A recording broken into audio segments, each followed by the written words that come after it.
요한복음 12장 27절로 36절까지의 말씀입니다.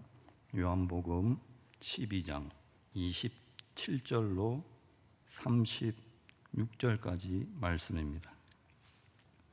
제가 봉독해 올리겠습니다.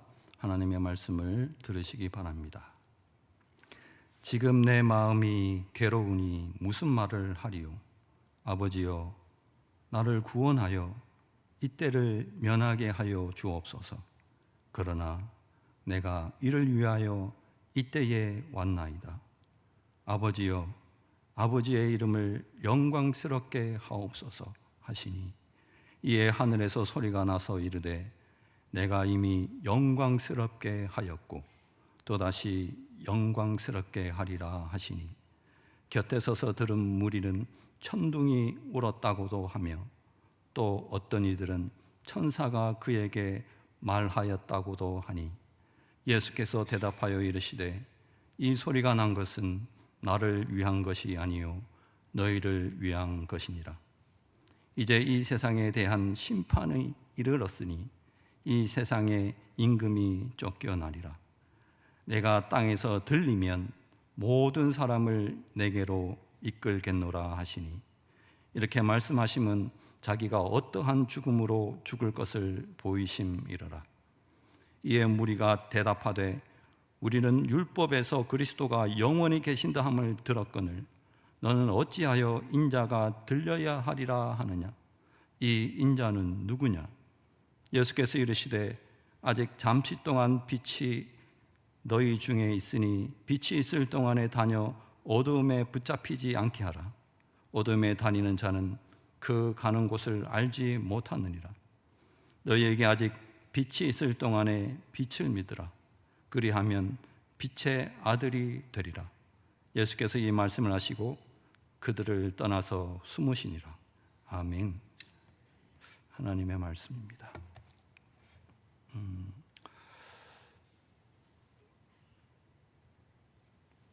기도해 주신 덕분에 우리 태국 단기 선교팀이 무사히 잘 도착했습니다. 참으로 아름다운 여행이었고 우리가 같이 동행했던 여행이었습니다. 너무나 감사드립니다. 오늘 이 말씀은 어떤 말씀이냐면 이런 겁니다. 우리가 이런 말을 하잖아요. 사람은 자고로 눈치가 있어야 된다. 눈치 없는 것은 인간도 아니다. 이런 말을 하잖아요. 그렇죠? 눈치가 있어야 된다. 분위기를 파악해야 된다. 그렇죠? 친구한테 청첩장을 받습니다. 아들, 딸 치운다고. 그러니까 경상도에서는 시집 장가 보낸다는 것을 치운다고 이렇게 말을 하거든요. 왜 그런지 모르겠는데 아무튼 딸 치운다고, 아들 치운다고 청첩장을 이렇게 보내요. 그러면 친한 친구니까 가잖아요. 옷을 차리고 갑니다. 가서 해야 될 말이 있고 안 해야 될 말이 있습니다. 그렇죠? 그런데 눈치 없이 분위기 파악 못하고 가자마자 신부가 못났네. 그렇죠? 신부가 못났다. 신랑이 왜 이렇게 키가 작냐? 이딴 소리를 한단 말이죠. 분위기 파악 못한다. 웃으시는 거 보니까 해본 적이 있습니까? 저는 이 이야기를 아주 잘 하는 사람을 알고 있습니다. 한 사람. 유독 결혼식장에 가면 신부 못났다고 그럽니다. 그러면 어떻게 되는 겁니까? 이제 그만 보자는 소리잖아요. 그렇죠? 그만 보자는 소리지. 어떻게 결혼식장 와고 신부 못났네, 신랑이 어떠네 이런 말을 하면 안 되잖아요. 그렇죠? 그걸 분위기 파악을 못한다. 가족끼리 모처럼 외식을 하는데 고등학생 딸을 둔 아빠가 이렇게 말을 합니다. 너 시험 봤다며? 몇 점이나 올랐냐? 대학교 가겠냐? 이러면 밥을 먹자는 겁니까? 상을 뒤집자는 겁니까? 이건 뭐 아무것도 아니냐? 이렇게 분위기 파악 못한단 말이죠. 왜 이런 말을 하냐면 오늘 예수님이 제가 보기에 영 분위기 파악을 못하시는 것 같아. 지금 분위기는 어떤 분위기냐면 예수님이 예루살렘에 입성해서 지금 난리가 났어요. 난리가 완전 잔치집 분위기예요. 종려나무 가지를 흔들며 주의 이름으로 오시니요 이스라엘 왕이여 이러면서 완전 잔치집 분위기란 말이죠. 이 잔치집 분위기에 예수는 어떤 말을 하냐면 인자가 영광을 받을 때가 왔다는 등, 뭐 한 알의 밀알이 뭐 땅에 떨어져 죽어야 한다는 등, 뭐 마음이 괴롭다는 등, 뭐 내가 들려야 한다는 등, 뭐 이 뭐 죽음을 암시하는 소리를 계속 한단 말이죠. 예수님 분위기 파악 안 되네. 왜 이런 말을 계속 하실까? 이런 겁니다. 예수님께서 지금 이 잔치집 분위기에서 이런 말을 해야 될 이유가 있다는 거예요. 이유가. 그것은 뭐냐면 그 모든 잔치에 대한 것은 예수 그리스도의 십자가를 담보하고 있기 때문입니다. 담보하기 때문에. 그들이 원하는 잔치, 뭐 이렇게 해방을 얻거나 뭐 구원을 얻거나 예수 그리스도 하나님의 나라가 도래하는 모든 그들의 소망함은 그리스도의 십자가가 있고 난 다음에 일어나는 일이거든요. 그러니까 예수 그리스도가 담보가 되어서 그 값을 지불해야 돼요. 이런 겁니다. 우리가 유명한 호텔에 그 뷔페에 가서 많이 음식을 먹고 서비스를 좋게 받고 그냥 나오잖아요. 왜 나오냐면 누군가가 그 값을 지불했단 말이죠. 지불했다고. 마찬가지입니다. 예수님도 우리에게 어떤 천국 잔치, 하나님의 나라에 들어오게 하려는 초청장을 보내고 그 모든 그 하나님에 대한, 하나님 나라에 대한 비용을 하나님께서 지불했다는 거예요. 그게 십자가라고, 십자가. 그런데 오늘 그 십자가 앞에서 예수님이 이런 말을 합니다. 어떤 말을 하냐면 27절에 보면 지금 내 마음이 괴로우니 무슨 말을 하리요? 이 때를 면하게 하여 주옵소서. 이런 말을 합니다. 괴롭다. 이런. 예수님께서 지금 이 땅에 오신 이유는 그리스도의 십자가, 당신의 십자가를 지기 위해 왔는데 막상 그 지려고 하니까 내 마음이 괴롭다. 이렇게 말을 합니다. 이 괴롭다는 마음, 이 마음이 어떤 마음이냐면 이런 겁니다. 큰 풍랑 속에서 작은 돛담배가 갈 길을 못 잡고 울렁울렁하는 마음을 괴롭다라는 단어에 지금 실어 넣었거든요. 예수님께서는 지금 그런 심정, 지금 큰 풍랑 속에서 자신이 삼켜질 것 같은 그런 두려움에 잡혀져 있다. 그리고 이 때를 면하게 해달라. 이건 좀 우리가 생각할 때 안 맞는다는 거죠. 예수님 외에 예수님의 제자들도 십자가를 지었습니다. 많이 지었거든요. 그 중에 베드로는 전승에 따르면 십자가에 거꾸로 이렇게 매달려 죽었다고 그러잖아요. 그 자들도 그러면 죽을 때가 돼서 십자가에 달릴 때가 돼서 마음이 괴롭다, 이 때를 면하게 해달라, 이런 기도를 했는가? 그런 기도를 했다는 것은 없습니다. 차라리 나를 거꾸로 매달면 매달지, 그렇게 하지 말라고 이렇게 했지, 이 때를 면하게 해달라고 하지는 않았다고. 그런데 왜 예수님은 십자가 앞에서 유독 십자가를 거부하는 이런 발언을 하였는가?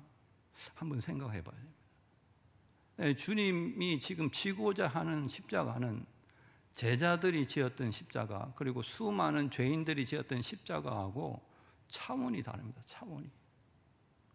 물론 십자가의 고통도 두렵겠지만 그보다 더 큰 차원입니다. 지금 예수님께서 두려워하고 있는 것은 뭐냐면 하나님 앞에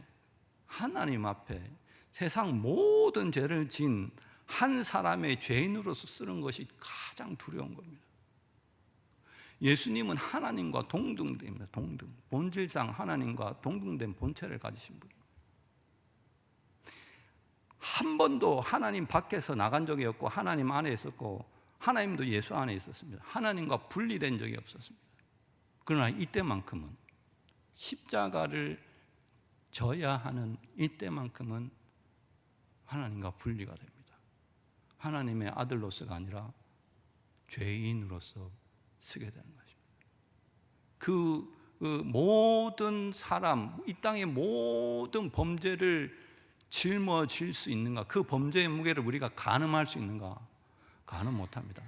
어떠한 인간도 그 범죄의 무게를 짊어질 수가 없습니다.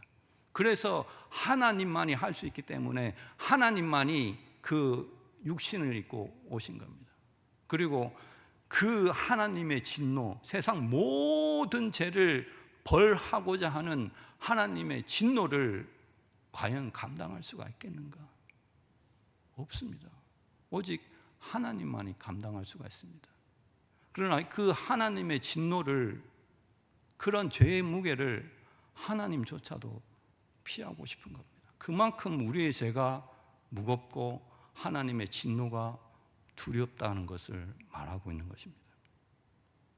그러나 예수님은 곧바로 이런 말을 합니다. 그러나 내가 이를 위하여 이때에 왔나이다. 이때에 왔나이다라는 것은 내가 그 십자가를 피하지 않겠습니다라는 거예요. 피하지 않겠습니다. 우리는 살다 보면 피하고 싶은 일들이 너무나 많습니다. 그렇죠? 너무나 많습니다. 중고등부 우리 아이들은 무엇을 피하고 싶으냐 하면 제 1등이 뭔지 아십니까? 시험. 어떻게 하든지 요거 좀 안 쳤으면 좋겠는데 지나가 나오면 또 있고 시험 좀 안 쳤으면 좋겠다. 시험. 우리 직장인들은 뭘 피하고 싶은지 아십니까? 직장인들은 업무, 과중 업무. 이 시간을 끝나면 끝내야 되는데 계속해서 카톡으로 옵니다. 뭐 일 처리해라. 제가 그것 때문에 죽을 뻔했습니다. 그래도 지금도 카톡 이런 거 오면 안 좋아요. 이거 안 봅니다. 잘 무음으로 해놓습니다. 왜냐하면 그거에 대한 트라우마가 있어요. 카톡 새벽 2시고 3시고 상관없습니다. 무조건 이걸 이렇게 업무가 날라옵니다. 아주 스트레스. 이것 때문에 병원도 다녔습니다. 너무나 이런 걸 피하고 싶습니다. 좀 일이 끝났으면 좋겠는데 일이 절대로 안 끝납니다. 그 어르신들은 어떤 걸 피하고 싶습니까? 어떤 거를? 나이가 들어가지고 자식에게 짐이 되는 거, 신세 지는 거, 이런 것을 피하고 싶단 말이죠. 그러나 상황에 밀려가지고 우리는 이런 것을 받습니다. 그렇죠? 학생은 시험을 쳐야 되고 직장인은 업무를 해야 되고 그렇게 한답니다. 그러면 예수님의 십자가도 그런 상황에 떠밀려가지고 할 수 없이 그런 십자가인가? 그게 아니다. 예수님이 십자가에 지는 이유는 여러 가지 이유가 있지만 여기에서는 이렇게 말합니다. 어떻게 말을 하냐면 28절에 보면 아버지여 아버지의 이름을 영광스럽게 하옵소서. 오직 하나님 아버지의 영광을 위하여 그 십자가를 피하지 않겠다, 지겠다. 예수 그리스도는 보내심을 받은 자로서 항상 자기가 하늘에서 이 땅에 온 것은 보낸 자의 뜻을 이루기 위함이다라고 항상 말했습니다. 항상. 그러면 보내신 자 하나님, 성부 하나님의 뜻이 무언가 이렇게 되어 있거든요. 요한복음 6장 39절 40절에 이렇게 반복적으로 말하고 있습니다. 성부의 뜻이 이렇습니다. 같이 읽어보겠습니다. 시작. 나를 보내신 이의 뜻은 내게 주신 자 중에 내가 하나도 잃어버리지 아니하고 마지막 날에 다시 살리는 이것이니라. 내 아버지의 뜻은 아들을 보고 믿는 자마다 영생을 얻는 이것이니 마지막 날에 내가 이를 다시 살리리라 하시니라. 아멘. 아버지의 뜻을 한 단어로 말하면 부활 생명입니다. 부활 생명. 자신의 백성들에게 영생을 주기 위해서, 부활 생명을 주기 위해서 예수를 이 땅에 보냈다네. 그러면 왜 부활 생명을 주는 것이 성부의 뜻인가? 왜 부활 생명이 성부의 뜻이지? 왜냐하면 이때 하나님의 영광이 가장 빛나기 때문입니다. 죄인인 우리가 예수 그리스도로 말미암아 하나님의 백성이 된 것, 부활 생명을 얻는 것, 이것이 하나님의 영광이 가장 빛날 때입니다. 그렇기 때문에 이것이 하나님, 성부 하나님의 뜻이다라고 이렇게 말을 하고 있습니다. 그래서 하나님이 즉각적으로 답을 합니다. 내가 이미 영광스럽게 하였고 또다시 영광스럽게 하리라, 이렇게 답을 합니다. 이미 영광스럽게 하였다라는 것은 무엇이냐면, 성자가, 예수님이 이 땅에 육신을 입고 이 온 순간부터 하나님은 이미 영광스럽다는 거예요. 영광스럽다. 그가 이 땅에 와서 스스로 율법 아래 거하고 하나님의 말씀을 완성코자 하는 그 모습이 하나님은 영광스럽게 하였다는, 이미 영광스럽게 하였다. 그리고 또 뭐랍니까? 또다시 영광스럽게 하리라는 것은 뭐냐면, 그가 십자가에 죽고 부활 승천하여서 하나님 우편에 앉아 계시고 또다시 심판자로서 이 땅에 다시 오실 그 영광을 하나님은 기대하고 있다는 겁니다. 기대하고 있다. 자, 그러면 그런 의미에서 이렇게 바라보면 십자가는 두 가지의 의미를 갖고 있습니다. 첫째는 하나님의 영광을 나타내고, 두 번째는 하나님의 심판을 나타냅니다. 심판. 그 심판을 나타내는데 이렇게 되어 있습니다. 31절에 보면, 이제 이 세상에 대한 심판이 이르렀으니 이 세상의 임금이 쫓겨나리라. 이 표면상으로 보면 예수 그리스도가 심판을 당한 것처럼 보입니다. 그렇죠? 십자가에 달렸으니까요. 그런데 예수님은 뭐라고 하냐면 심판의 때가 이르렀다고 합니다. 심판의 때가 이르렀다. 유대인들은, 대제사장들과 바리새인들은 모든 그 예수 그리스도의 십자가의 장면을 보고 뭐라고 소리칩니까? 네가 메시아이면 내려와 봐라. 그 정도로 십자가는 어떤 실패의 상징이고 그렇습니다. 근데 예수님은 안 내려와요. 왜 안 내려오냐 하면 그들이 모르고 있는 것이 있습니다. 십자가는 하나님께서 자신의 피로 심판하는 심판대임을 모른다는 거예요.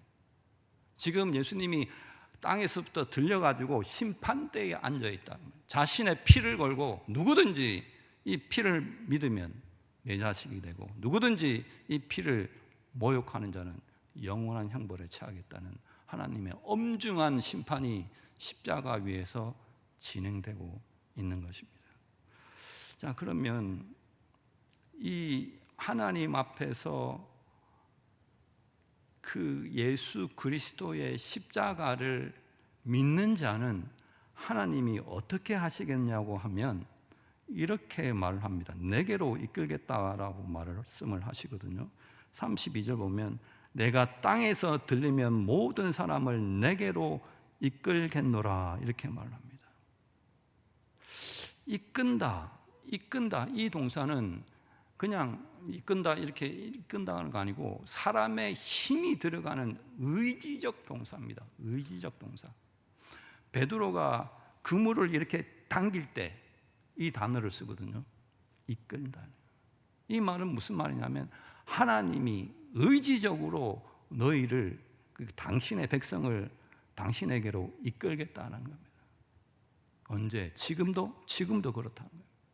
오늘 수많은 성도들의 삶이 지금까지 유지되고 있는 것은 하나님이 이끌고 계시다는 거예요. 이끈다고. 당신의 의지가 작동되고 있다는 것입니다. 이것을 잊으시면 안 됩니다. 잊으시면 절대로 안 돼요.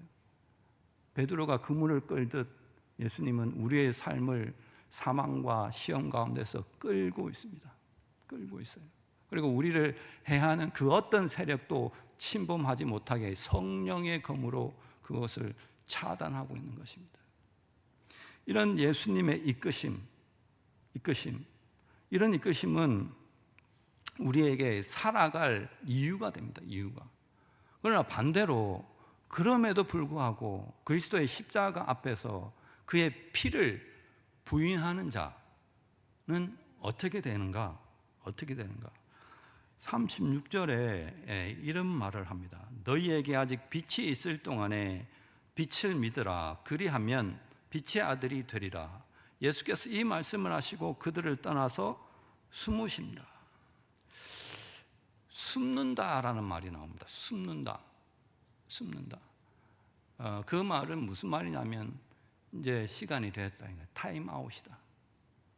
예수께서 사람의 몸으로 와서 이 땅 가운데 복음을 선포할 때가 다 됐는데 이제 그때가 왔다. 타임 아웃이다. 끝났다 이 말입니다. 그래서 예수님이 마지막으로 당부하신 말씀이 뭐냐면 빛이 있을 동안에 빛을 믿으라. 빛이 있을 동안에 예수 그리스도가 살아 있을 동안에 나를 빛으로, 나를 그리스도로, 나를 메시아로 믿어라. 그리하여야만 십자가가 믿어진다. 이해가 된다. 왜냐하면 빛 앞에 선 자는 자신의 모든 허물을 밝히 볼 수 있기 때문에 자기가 차마 하나님 앞에 살아갈 수 없는 패역한 인간임을 알기 때문에 십자가를 붙들 수밖에 없다. 십자가를 사랑할 수밖에 없다. 그렇기 때문에 예수님께서 마지막으로 그들에게 이 말을 하신 것이 빛이 있을 동안에 빛을 믿으라. 그러면 이런 측면에서 보면 타임아웃이 걸렸는데 지금 예수님이 이 땅 안에 다시 오신다고 우리에게 약속을 하셨거든요. 그 시간도 지금 가고 있습니다. 언젠가는 그 시간도 타임아웃이 될 겁니다. 끝. 그 기간 동안에 우리가 무엇을 해야 되는가? 딱 하나. 무엇이냐면 십자가를 사랑하는 것입니다. 십자가를. 세상 사람들은 우리의 삶이 분위기 파악 못하는 눈치 없는 그런 삶으로 볼 수 있어요. 마치 실패한 자처럼 그렇게 볼 수 있단 말이죠. 십자가를 지는 것처럼 그렇게 보입니다. 남들은 자신의 유익을 취하기 위해서 수단과 방법을 안 가리고 거짓을 하거나 도둑질을 하거나 심지어 남을 죽여서까지라도 자신의 유익을 취하려고 합니다. 우리는 안 그럽니다. 우리는 정직한 손해를 즐겨합니다. 그런데 그러한 우리 모습을 보고 그들이 뭐라는 줄 아닙니까? 참 무능력하다. 우리는 예수 그리스도 때문에 무능력한 십자가를 짊어집니다. 다른 사람들은 빛을 내서라도 주식에 투자하고, 오해하지 마. 주식 투자가 나쁘다는 것이 아닙니다. 빚을 내서라도 주식 투자하고 부동산 투기해가지고 내일을 준비합니다. 그렇죠? 노후도 준비하고. 그러나 우리는 오늘을 하나님 앞에 감사한 마음으로 살아갑니다. 오늘 이 하루가 내겐 기적이기 때문에 오늘을 감사하게 살아갑니다. 내일은 우리 주님께 의탁을 합니다. 이런 우리의 모습을 보고 세상 사람들은 뭐라고 하느냐? 참 불확실한 삶을 산다. 그러나 우리는 예수 그리스도 때문에 불확실한 십자가를 짊어집니다. 다른 모든 사람들은 자신의 권리를 내세워서 자신의 이익을 최우선으로 합니다. 그러나 우리는 우리의 권리를 제한합니다. 때로는 우리의 권리를 내려놓습니다. 왜? 다른 사람의 유익을 우선시하기 때문입니다. 이걸 보고 세상 사람들은 참 바보스럽게 삶을 산다. 참 미련스럽다. 그러나 우리는 예수 그리스도 때문에 이런 바보스러운 미련한 십자가를 집니다. 우리는 압니다. 이 무능력하고 불확실하고 바보 같은 십자가가 결코 실패를 뜻하지 않는다는 것을 압니다. 우리가 그 십자가를 질 때 하나님께서 영광을 받으신다는 것을 알기 때문에 우리가 지는 그 십자가는 승리의 십자가입니다. 이것이 십자가의 역전승입니다. 끝으로 우리는 이 모든 것을 예수 그리스도 십자가에서 배웠습니다. 그러므로 저와 여러분들은 오늘도 그 십자가를 사랑합니다. 아멘입니다. 오늘도 우리는 그 십자가를 사랑합니다. 아멘입니다. 기도하겠습니다. 아버지 하나님, 은혜를 감사합니다. 우리를 택하여 부르시고 우리에게 당신의 십자가를 가르쳐 주시니 참으로 감사합니다. 그러한 무능력하고 불확실하고 바보스러운 십자가, 그 십자가를 칠 수 있도록 우리의 믿음을 굳건케 하여 주시고 그것이 하나님의 영광을 드러내는 일임을 알고 우리의 삶 속에서 이 십자가를 꼭 붙들고 살아갈 수 있도록 인도하여 주시옵소서. 그리하여 주께서 다시 오실 때에 하나님의 영광 중에 우리를 거두어 주옵소서. 예수님의 이름으로 기도드리옵나이다. 아멘.